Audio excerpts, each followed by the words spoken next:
Tossing Grenades at Windmills podcast.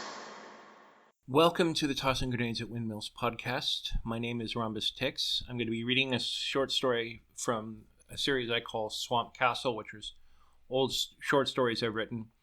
I'm going to do a little commentary before I start the story. First of all, to understand that it is sensitive to some people. I'm going to also be trying to pronunciate the mispronounceable, or the totally unpronounceable words and names, and I'll get into that in just a second. So for me, the working title of this story is called Making Hitler. You may have heard of it before. I'm rereading a few stories that I've read before because I want to put them in a single anthology. I almost didn't read this one because, frankly, the world has enough fascism in it. When I read it the first time, the world was a very different place several years ago. Ultimately, I decided to keep it because this story does have some commentary for things that do work and don't work that I'll be making after. To clarify what I mean by unpronounceable story title, I thought it would be cute. Sometimes in German, they take a lot of normal words and cram them into one working. Like Schadenfreude, I forget what that means, but it's like several other words crammed up together. And sometimes these words can be incredibly long, and I was making fun of that by taking legitimate German words and cramming them together. But I did that a couple times in the story, including the title. I have no idea what the actual title is, but I'm going to try and pronounce it as close as I can just for, record-keeping purposes. So if you hear me trying to pronounce a word in the story, understand that it's probably just badly written or badly translated German. Deitung durch Unstler macht das glückliche Lesbom der möglichen Klein Eschner Bartenstein by Rhombus Tix. Of course I've heard of Hitler. What German doesn't, idiot? He was the most famous artist in the world. Franz resisted the urge to pick his nose. He was theoretically in distinguished company, an old guy at least. Old Franz spoke in a raspy, tired voice, well worn from too many cigarillos of his younger self, crispy, angular face looking through wrinkled lines. That's how the trouble started. I was naive and a fool. So let me get this straight, said young Franz, interrupted by the silence. The silences spoke more than the chasms of ignorance in a mind ruined by Weimar subpar party-based education. Okay. Old Franz played with his wolf-headed cane like it was some kind of stick a dog might find, moving it back and forth in his hands, fidgeting. You're me. That's right. Old Franz had a slightly hopeful look on his face, like young Franz might not be a total idiot after all. And you were snuck back in the past because someone who wanted to kill Hitler. Young Franz scratched his nose and shook his head. This was becoming insurmountable. This was insane. As he watched old Franz play with his cane, young Franz wished he had one too. Yes, his voice said his voice was frigid with tension. Was he really so annoying to his future self? Yes, the famous artist. Even assuming I believe this, why in God's name would someone want to go back and kill an artist that no one ever heard of? It was his art. It inspired a generation of Germans to take up pacifism. His inspiration from the Indian independence movement made him use the swastika mixed with German symbolism to lay down their weapons. The entire army was eliminated. So, the German army's useless. They weren't then. Just because the Weimar Republic never fell. The what? The current government. Old Franz began rubbing his temples. Look, you're making this too complicated. Just when Goebbels, who? The guy who thinks we're a moron. Old Franz stopped playing with his cane and looked heavenward, as if he thought Goebbels might have a point. What an asshole. Why does he think we're a moron? Young Franz grabbed the cane in a fit of pique and began playing around with it. He tried to ignore the fact that he just admitted that he believed old Franz's outrageous tale. Why did he believe it? He had no logical reason to do so. Aside from some vague physical resemblance and a shared scar, old Franz hadn't really offered that much evidence, yet Franz incredulously found himself believing it. I don't know. But he's going to maybe hire you to change the past again. I can't imagine that he'd like this Germany any better than ours. Young Franz felt the stick in his hands. It would be too easy to crack it on this old geezer's skull and rob him, but he knew things he shouldn't. What if he was telling the truth? Relaxing his hand, he sighed, so what do I do about it? Go back. Let him hire you, but don't kill Hitler. That way, our world happens. Your world sounds lame. Russia controls everything. Russians are boring. Young Franz paused a moment, and they suck. At that moment, Franz put his finger to his lips and looked behind and over past young Franz's shoulder as the geezer began to melt into the crowd of the nearby marketplace.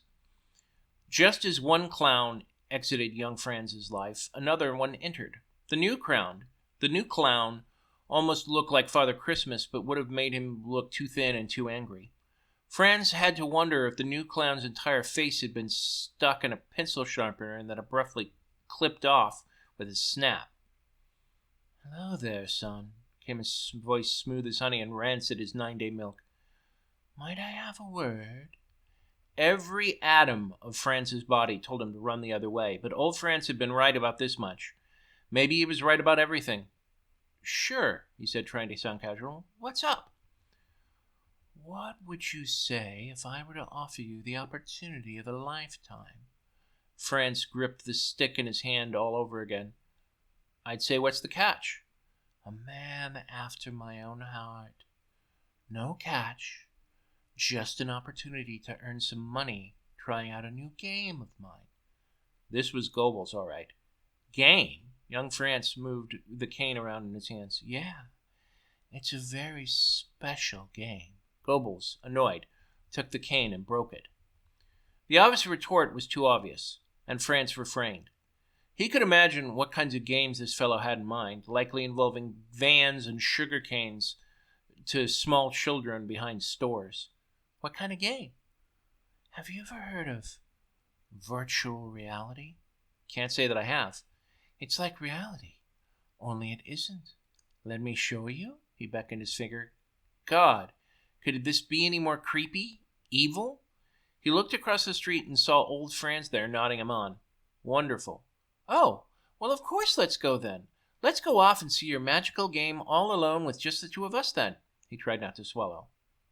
The game was in a small 10 by 10 foot room with shiny reflective walls and a table that looked very disturbingly like an X-shaped bed that one might find in an American-style lethal execution chamber.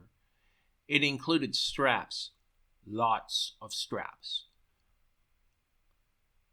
They're to keep you in the virtual world, Goebels volunteered his answer proactively. Uh-huh. He had to jump up a bit to lie down while the, quote, headset, end quote, was lowered onto his head. It was dark and cramped. It had cables that came out the back end that he could feel trailing down his actual back. Why had old France ever agreed to do this? This was super fucking creepy.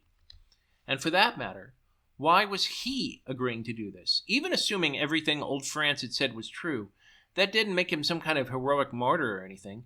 France didn't want to save the world. He really just wanted a good meal, a good girl, and a place for his personal space.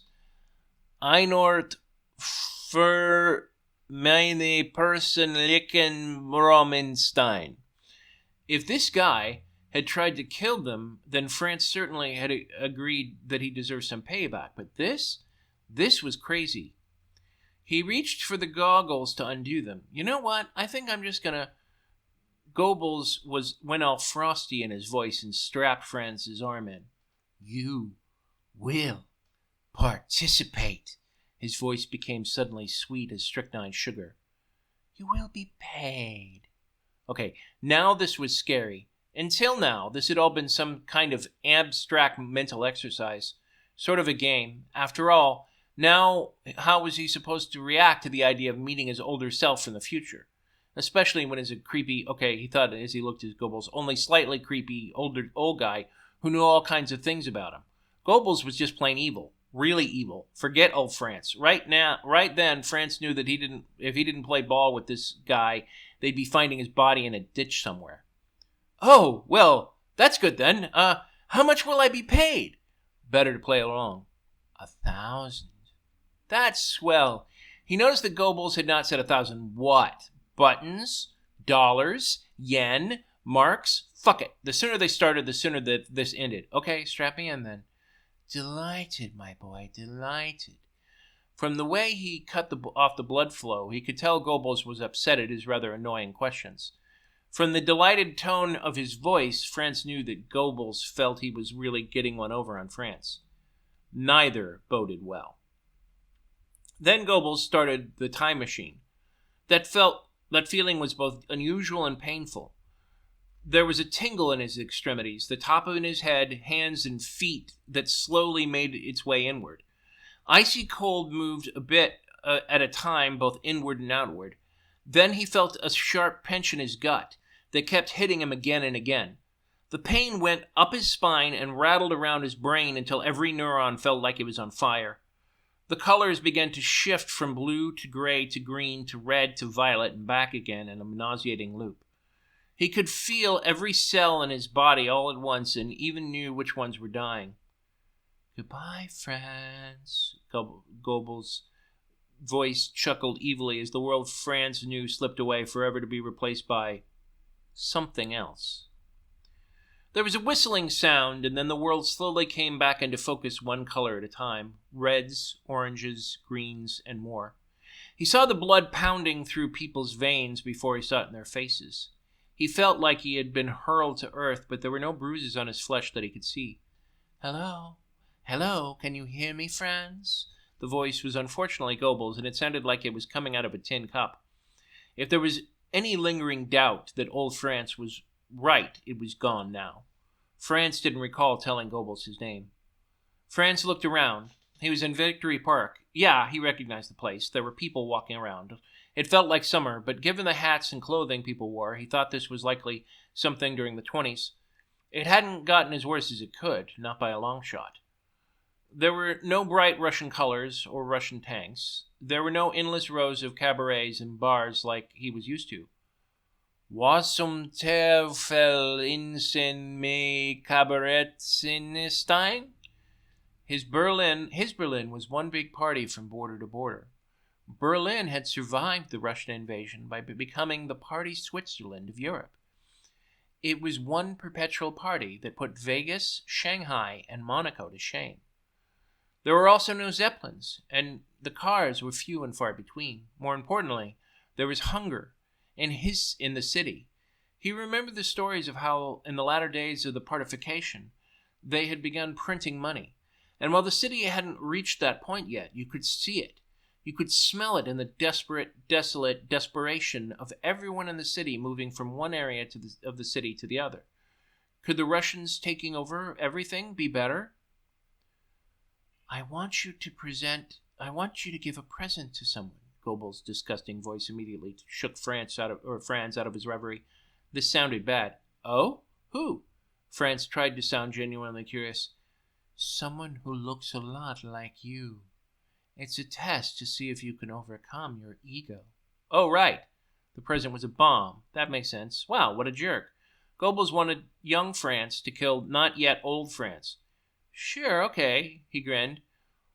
What he didn't even ask was, well, if this is about overcoming my ego, why would it be a challenge to give myself a present?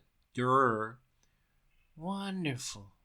You will find the present under the box to your right. He opened the nearby cardboard box that smelled like excrement and said, Johann's Fish on the side. There was a shiny red metal box. It was ticking faintly. Of course, subtle guy, Goebbels was. How had old Franz fallen for this? Goebbels continued his instructions. Do not open the box. It will end the game. Franz reached down and picked up the box. He looked up into the air. Where now? Go north. That's where you're most likely to find yourself. Murder most foul. That was what Goebbels was planning. There should be a word for people like him, something so evil that it summarized all that was evil about a person, but Franz really couldn't think of it. But whatever it was, that was what Goebbels was. More than mit Aral Schwaffenstein. So, how much could he see? Was he a blip on a radar screen, or did he have a full cinematographic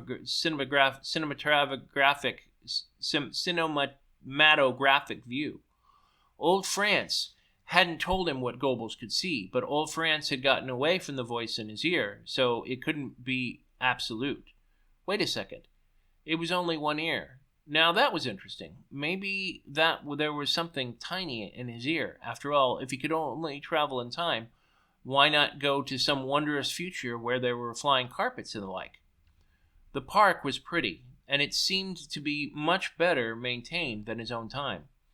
He'd never known that gardening would be so interesting, and for some reason having a ticking bomb under his shoulder made him all the more aware of everything. Funny how that could make even every moment of life precious.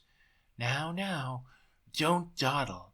It's not like we have all the time in the world, Goebbels said like a man who didn't own a time machine. Over time, Franz sensed that whatever he was using was more like radar, since he kept moving in little adjustments. The smells were awful and wonderful at the same time. How many of these people were parents or grandparents of people he knew? And what if the bomb went off and killed them instead?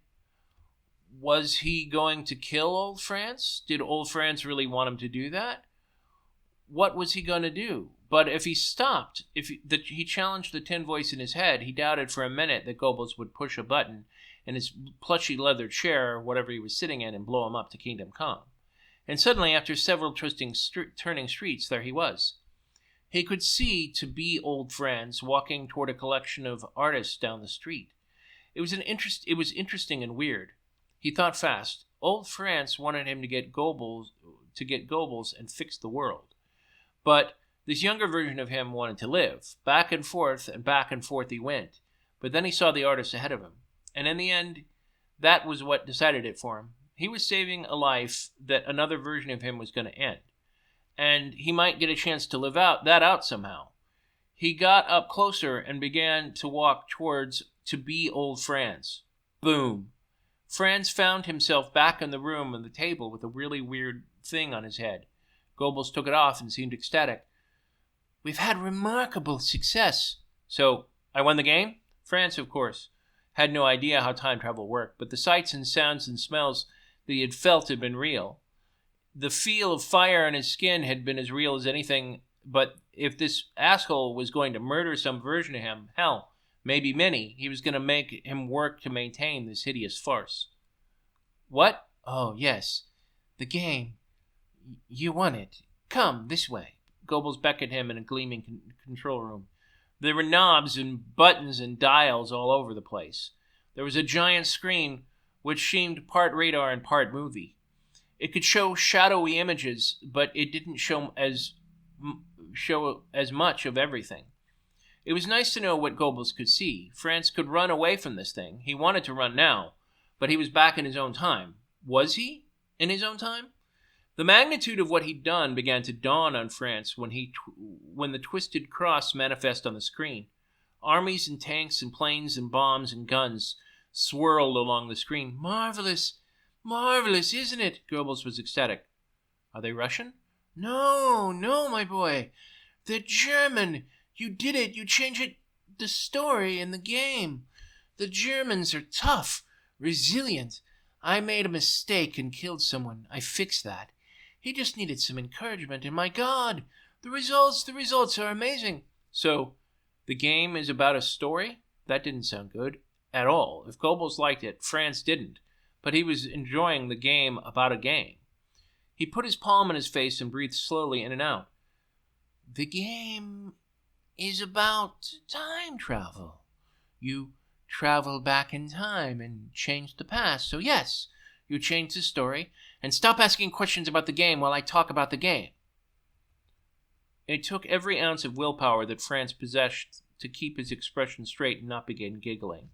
He wanted to ask more questions about more questions, and instead just nodded while Goebbels monologued. The artist never sold any of his art. Instead, he began to enter politics. And look at the rise of the state. Look at the efficiency of the economy. Look at the benevolent relations. with the elite of sympathetic individuals with the United States and England, tanks, planes, allies in Italy and Japan. Let's see what the future holds, shall we, young Franz? Must not giggle. The buoyant look fell from Goebels' face as he looked at the numbers on the screen. What the hell? He's a menace. He cost the Germans the war. What is it with the Russians? Always the Russians. They were in a box. They weren't going to do anything. They hated the other allies in bombing London. Banishing his best general? His face began to turn purple. Hitler must die! After a few moments of rage, he turned and looked at Franz. In the game! Hitler must die again in the game! Really? When did he die the first time? Young Franz knew what had happened, but Goebbels didn't know Franz knew that. Goebbels sloped his brow furrowed a few moments as he tried to think up of some clever lie. He didn't. Never mind. Just go to the control and strap yourself in. So, what was the plan here? He could see the poorly concealed gun Goebbels had under the papers near him at the controls. Franz really doubted he could reach it. What had old and now quite dead Franz expected him to do with it? Sighing, Franz went back to the rig and strapped himself in. He had no one to blame but himself. There was a flash of light, and suddenly he found himself in the middle of a battlefield. This is not a battlefield, Goebbels' voice echoed in his ears. A cannon shell went off right next to him. That freaked Franz out as he put his hands over his ears and went into a fetal position. The ringing in his ears seemed to last forever. He couldn't hear a thing. He saw some men in the background. Can you hear me? Silly fool. This is not a battlefield. You are in a sensitive military base. You need to surrender to them. Grab the box and do exactly as I tell you. Are you there, Franz? Franz took one look at these guys and really didn't like them. They had the Hindu swastikas on their arm, but he didn't think anything about them as they spoke of kitsch or fertility of the sun. He started to move away and then heard a loud pop that came from the boxes that he had forgotten to drop. The man spotted him, and then one of them shouted, "Halt!" His German sounded very weird. It was the most threatening dialect he'd ever heard, like Prussian, but with a deep guttural drawl like a Finn. Franz was about to run when the man cocked the machine gun on the back of his car and pointed it at him and repeated, "I said, halt!" At that moment, Franz held up his hands and turned around. "You fool," Goebbels said in his ear. "I had the perfect cover story for you, but you're risking it all now. Stop being a mouse." They drove up to him, and one of them shouted, "Papers? Check your left pocket and act... Check your left pocket, pants pocket, and act relieved if you can," the demonic Jiminy Cricket voice in his ear said. One of the men grabbed the papers very slowly. Franz reached into his pocket and pulled out some of the papers. He then showed them to the others. "Hello, my name is Franz." One of the men grabbed the papers out of his hands and began to look through it while the two others pushed him against the car and had to put him in handcuffs. The fourth man at the machine gun held up his hands on the weapon, but was smart enough to swing it around and pointed at his fellow soldiers. The one who grabbed the papers calmed down somewhat, but only a bit. "Why are you out of uniform, Sergeant?" Goebbels said. "Tell him you were hiking." "I was hiking," Franz repeated. "I got lost." The officer shook his head. "Boy, did you. Do you know where you are?" Franz shook his head. "You're at Hitler's bunker." "Whoa, was there some kind of art bunker?" We need you to take you in for more questioning, but I'm sure it's some kind of honest mistake." "Tell them it's just fine. Tell them you have nothing to hide," Goebbels buzzed inside his ear. "Okay, I'll come with you." Franz thought he could lie better than Goebbels. They went back onto the small, flat green car and drove up to the Hitler bunker. It was very well guarded, but they pulled him out and the box with him and put him in a tiny little room to interrogate him. A short while later, a tall man walked in. The man was in his mid-30s and said, "I am Stauffenberg. You will answer my questions." "Of course. What do you want to know?" "Tell him," Goebbels burbled with excitement, "that you are here to deliver the right bomb. Tell him that his bomb has been sabotaged." "What?" Franz stood up in his chair in total surprise and shock. What? Stauffenberg snarled, quickly losing patience. He headed for the door. "Wait!" Franz couldn't believe he was saying this. "I'm here to deliver the right bomb. You're Your bomb has been sabotaged. Stauffenberg froze, his spine rigid, like something had bitten him. After an eternal silence, he asked, "What did you say?" I said your bomb has been sabotaged. Mine uses a new technology. They won't even recognize it as a bomb. Just bring it in with you. Look in the box," Goebels shrieked. "How did you know that?" "You told me," Franz lied. "You did? I did?" Goebbels was clearly second-guessing himself.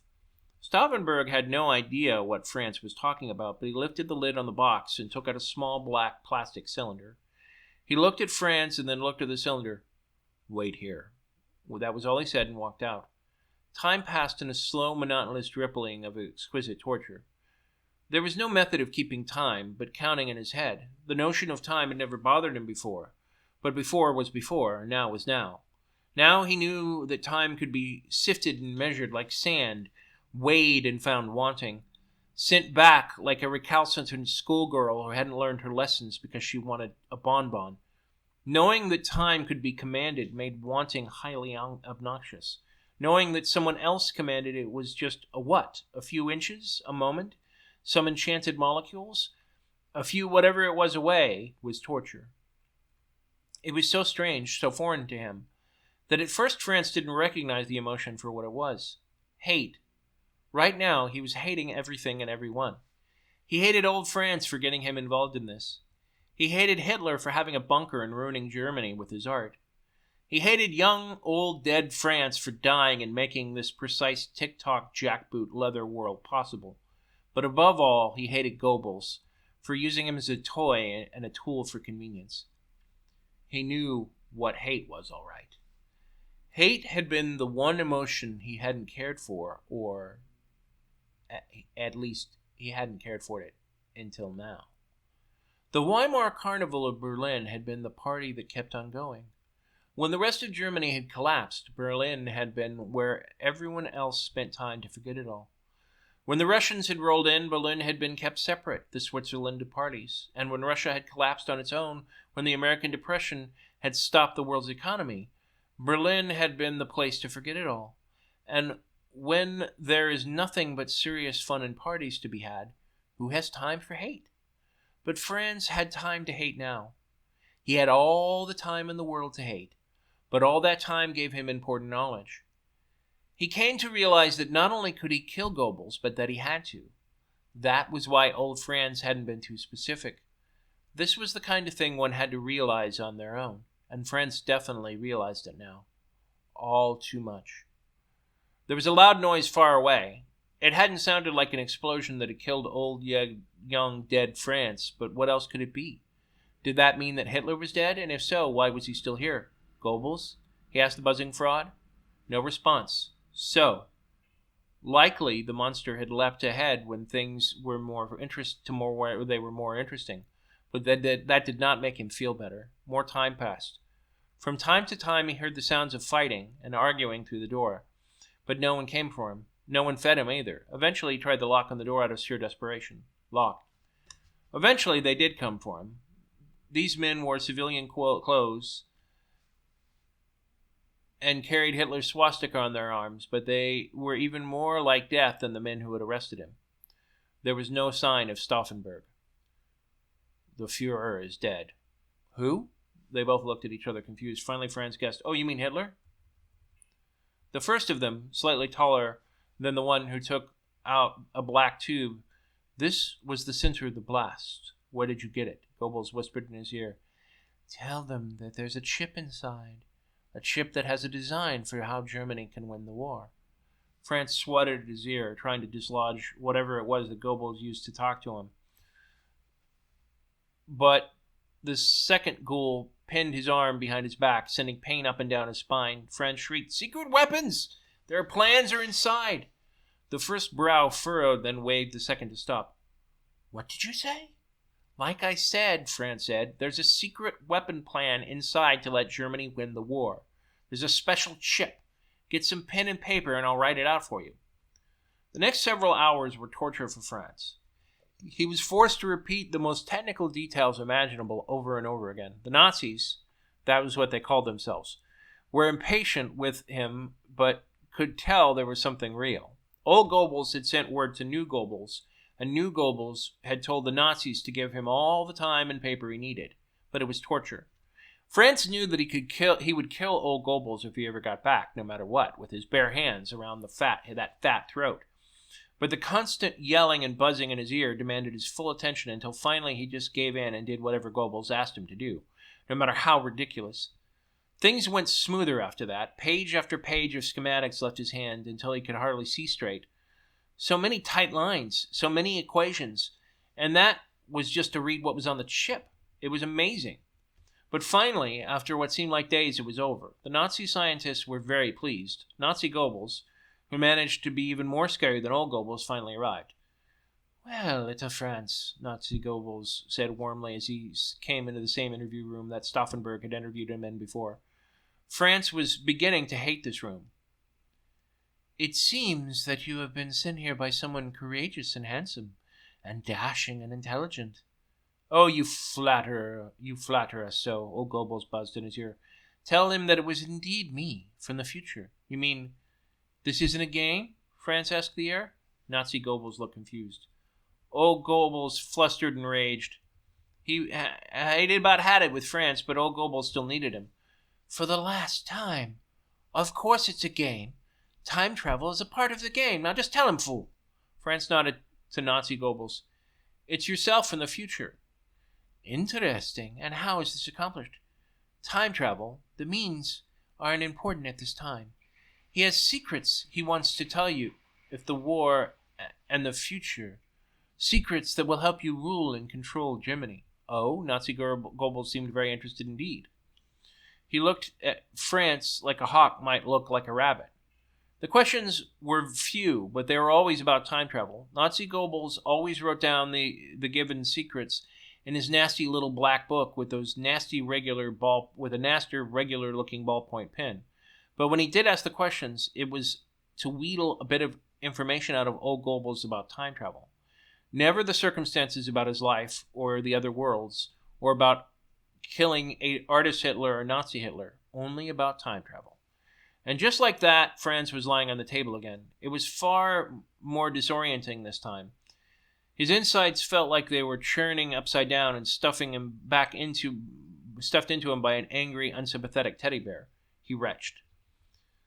"The time sickness will go away shortly." Goebbels pulled him on the head, patted him on the head like he might a faithful hound. "I'm so sorry, but other me was getting dangerously close to hints that would allow him to learn how I had the machine built, and I couldn't have that, not even a whisper," slowly muttering to himself, as if somehow Franz could not hear him. "There can only be one God." Well, that certainly explained a lot. Franz couldn't stand it. Goebbels had to die, and he had to die now. He remembered the pistol on the master control chair near the console, but Franz wasn't worried. What if it wasn't loaded? And if he didn't know how to shoot a gun, what he needed was a weapon he understood, something like a knife. "I'm hungry. Can we go to the kitchen?" Hopefully this place had one. The truth was, with his stomach in knots, the last thing Franz wanted to do was eat.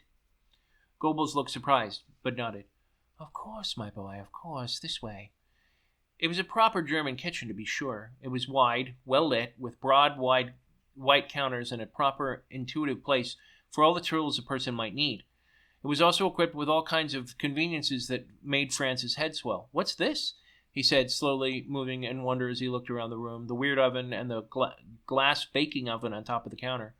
It was all like something from Metropolis. Idly, he grabbed an apple from a small porcelain bowl in the center of the south counter that was decorated immaculately with inky blue porpoises playing on a sea of roiling red. The place had not been made for Goebbels, of that much Franz was certain. Goebbels chuckled, obviously pleased at having something to show off. "Oh, there are money wonders here. This, for example, is a microwave." "What's that?" Franz asked as he moved the apple curiously back and forth between his hands. "It's an oven that cooks food, only with microwaves." "It sounds really efficient." "Oh, it is," Goebbels said. "And after you are done, there is almost no more mess." Which is not what could really be said about his throat when Franz stabbed the knife into it as soon as he reached for the drawer that said kitchen knives. The look and shock on Goebbels' impending demise at his own life blood sprayed everything, was nothing compared to Franz's shock at how long it took someone to die when you stabbed them in the throat. Goebbels grabbed Franz by the neck and began choking him. He kept letting go of Franz for a few moments, futilely grabbing his neck as if one could stem the flow of blood, but it was no use. Ironically, if he had just simply tried to save his own life, Franz would not have succeeded. But the sheer bubbling, gurgling froth of rage could not be stopped as he unapologetically shifted back and forth between trying to choke Franz and trying to snap his neck. Ultimately, it was Goebbels' insistence at trying to swear while blood poured into his lungs that probably sped up his death the most. And his fat, bleeding corpse landed and continued to spew onto a very disgusted assassin. After he overcame the nausea and disgust, he pulled himself out from underneath the body with great effort. Then the shame and horror at killing another human being washed over him. This wasn't like when he'd left the bomb and killed other Franz or Hitler. This was personal, and it made time sickness pale in comparison. He wanted to hide, and at the same time joyed at every breath he took. He knew the value of life, all life. To the console he went, seeking out its secret as his life depended on it.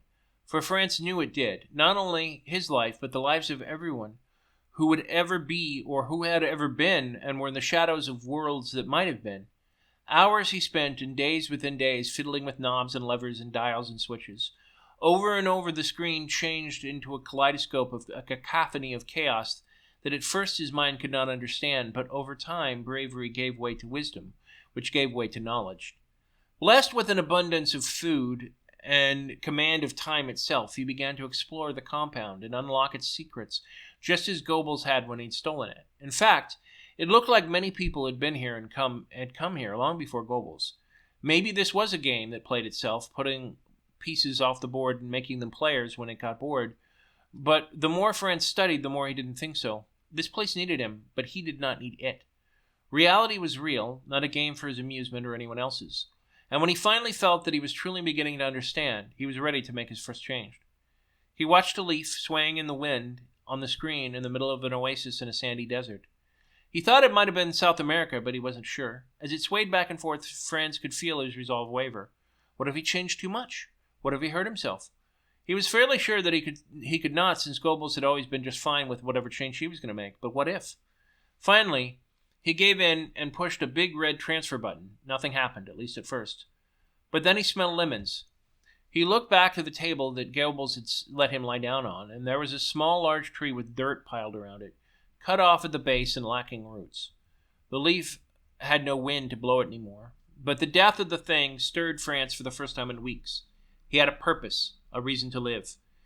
He would put back the world the way it was, or at least as close as he could. He had to, for he had seen the monstrosity that an empowered Goebbels had created.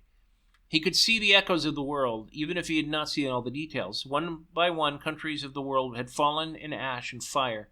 Detente was never possible with Nazis. It was a cold place, and millions had died thanks to France.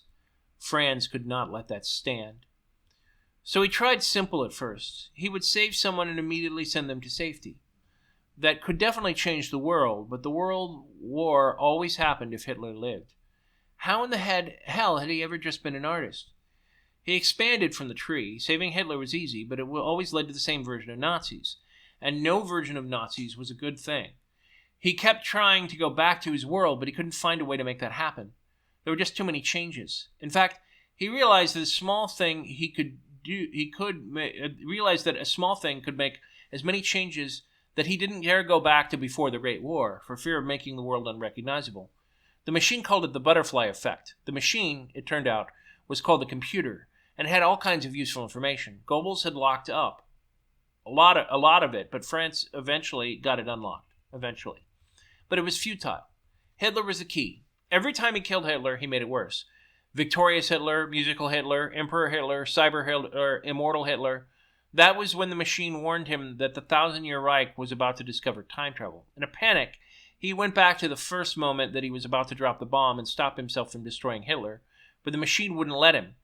He couldn't wipe himself out of the timeline. It wouldn't let him create a paradox, as if that made any sense compared to anything else. So, the best the machine would seem to let him do was a world in which Hitler killed millions of people in concentration camps. He didn't like it, but since it seemed to be the best choice of a shit sandwich of choices, he would take it. But he was damned if he was going to do something to let anyone else, including him, use this machine. He took the key, scrambled the access code, and left it behind him. As he looked out into the world of robots, rocket ships, and electric guitars and electric razors, he decided that time healed all wounds. Franz tossed the key over his shoulder as the portal shut behind him. The key landed on the table with a clang. The door slammed shut forever on time travel. Franz couldn't be happier. So, there's a reason I don't do stories about time travel, and this is why. Broadly speaking, the background from this story is I gave this as a Christmas present to my stepfather, and I said, I'll write you a story about anything. And he felt that enough people always talked about and wrote about killing Hitler, what would happen, if that only made it worse. So I wrote this story. And the story is not perfect, but it does bring home the point that sometimes we can't fix what we think is easy to fix, right? Without Hitler, the world as we know it would be entirely different. And, playing God should require a God level of knowledge and omnipotence, and I know I don't have that. I know that if I actually had access to a time machine, I don't think I would change that much history. I might change my own life, and even that's incredibly arrogant. But I don't think I would actually go back and kill Hitler. I don't think I would. And that probably makes me a horrible person, no matter how you spell it. But my concern is, what if that made things worse, right? What if that's the only shot I get to do it? Now, if I have complete confidence in the time travel technology, and I basically get to a point where I can change anything any way I want it, and it's as routine as walking to the mall, well then okay, I might be willing to do that, but that's a totally different question than what if you could go back in time once and make a change? As this story shows, that's incredibly dangerous. And frankly, incredibly hubristic. Having said that, the writing of the story has all kinds of problems. It's very confusing, as all time travel stories are. Franz does have an arc. Goebels is a great villain. The main couple of problems are it plays too fast and loose with Nazis. Nazis are horrible. They're the most evil example of humanity that I can think of. If Skip hadn't required this story as fulfillment of his Christmas present, I doubt I would have ever written it. I don't write about Nazis generally as a rule. I don't write about time travel as a general rule. And, for a story that isn't about the kind of subject matter I typically write about, it's not bad. But I doubt I will, some of the stories in this series, I could theoretically picture myself going back and writing a novella about maybe Gatekeeper in particular, or stories in the Confederacy about the Pentarian Confederacy, like Molly and Mr. Missile, or Jeebers McHosaphat. There's some interesting stuff there. This is going to be the end of this story, and I'll never write more about it or in this setting.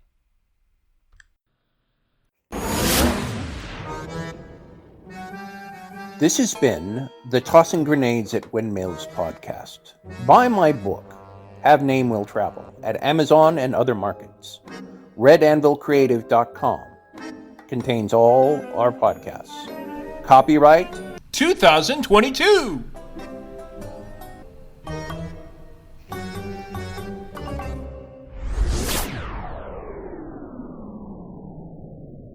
To fight the forces of evil!